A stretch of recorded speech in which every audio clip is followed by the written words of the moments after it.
What's up, guys? CJ here, and welcome back to another all-new Hybrid Network weekly recap, where we'll catch you up on all the biggest news from the past week that you might have missed. This week, we'll be dissecting those Tom Cruise Green Lantern rumors, talking about the new Spock in Star Trek Discovery Season 2, Ewan McGregor doubting the Kenobi movie is happening, the Venom box office long-range tracking and what it means for the film, and the Disney and James Gunn saga finally coming to an end.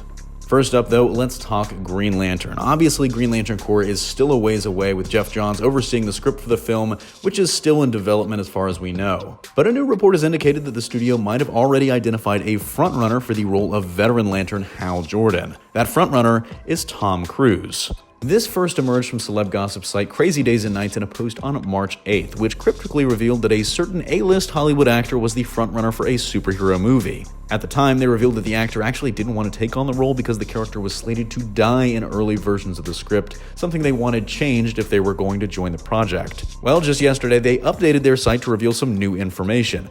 That actor was Tom Cruise, and that role was Hal Jordan. It's unclear whether or not they're still speaking to Cruise about it, but especially after the success of Mission Impossible Fallout, they have to be considering changing that script, right? It's also really interesting that there's a connection here with his Mission Impossible Fallout director, Christopher McQuarrie, who is actually, has been tied to that movie as the frontrunner to direct it for months now. Jumping on over to the streaming world and Star Trek Discovery, we've now learned two major things about the show's second season. First and foremost, yes, we will be seeing an adult version of Spock, as was teased in the first trailer, and we also know the man that's going to be playing him. That man is actor Ethan Peck, who absolutely looks the part. Just Google him, and you might know best from the show version of 10 Things I Hate About You, the movie Sorcerer's Apprentice, or as Spartan Thorn in Halo 4. We know the new season is going to center around the search for Spock in the aftermath of the iconic Vulcan going missing, tracking down a mystery, but other than that, we had no clues about just how much Spock was going to appear. It had been reported that he was going to show up as a young child in flashbacks to him and Burnham's growing up on Vulcan, but now we know that he's also going to show up as an adult as well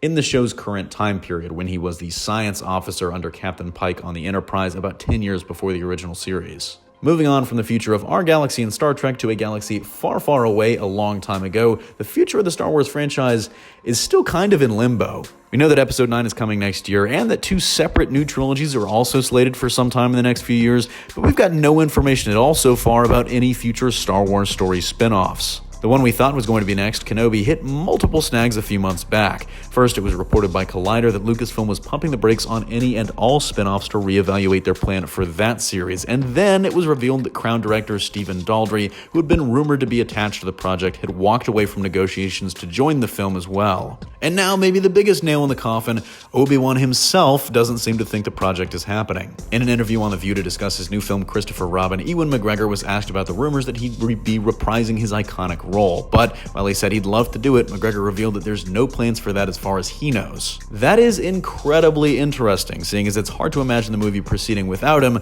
so I would say either he's bluffing or he's telling the truth, and maybe the plans were just called off. But swinging on over to Sony's universe of Marvel characters, Venom is now just a few months away, and we've gotten our grubby little paws on long-range box office tracking estimates for the film. These come to us courtesy of Pro Box Office, who revealed that the movie is currently tracking for an opening somewhere in the $55 to $85 million range. While that might sound a little low as far as superhero movie openings go, believe it or not, that would be enough to break the record for an opening in October, which is currently held by Gravity. They also say that the film could open higher, as some models have indicated it could top $100 million based on word of mouth, but that the forecasts are basically split. Some go higher, some stick in the lower range. And that's because while the film is being buzzed about, and yes, that is driving those models up, the conversation about the movie isn't always positive, which is giving some analysts hesitation. Finally, on to some long-running Marvel drama to wrap up. The James Gunn saga at Disney has finally come to a close, and very probably for good this time. On Wednesday, Variety revealed in an exclusive that Disney had decided to stand pat on their decision to part ways with the director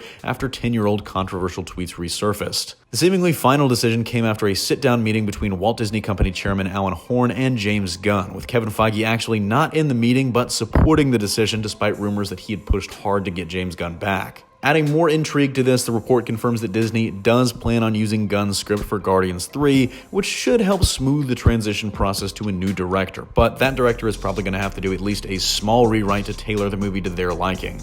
We'll just have to wait and see if the film enters production early next year as scheduled, and if it then makes its rumored May 2020 release date, or if Marvel and Disney are going to try and slot something ahead of it. Let us know in the comment section down below what you think of all of our stories this week, but that's going to do it for me here. Thanks for watching. Don't forget to smash that like if you like what you saw, subscribe for more great content every single day, and consider turning on your notifications to be alerted every time we upload a new video.